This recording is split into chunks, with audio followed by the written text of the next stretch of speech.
کہہ دو کہ ہم تمہیں ایسے لوگ بتائیں جو اعمال کے لحاظ سے بڑے نقصان میں ہیں؟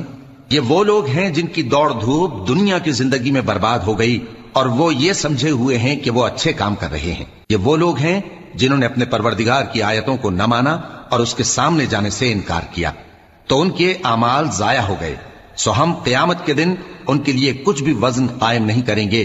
یہ ان کی سزا ہے، یعنی جہنم، اس لیے کہ انہوں نے کفر کیا اور ہماری آیتوں اور ہمارے پیغمبروں کی ہنسی اڑائی۔ جو لوگ ایمان لائے اور عمل نیک کیے ان کے لیے بہشت کے باغ بطور مہمانی ہوں گے، ہمیشہ ان میں رہیں گے اور وہاں سے مکان بدلنا نہ چاہیں گے۔ کہہ دو کہ اگر سمندر میرے پروردگار کی باتوں کے لکھنے کے لیے روشنائی ہو تو قبل اس کے کہ میرے پروردگار کی باتیں تمام ہوں سمندر ختم ہو جائے، اگرچہ ہم ویسا ہی اور اس کی مدد کو لائیں۔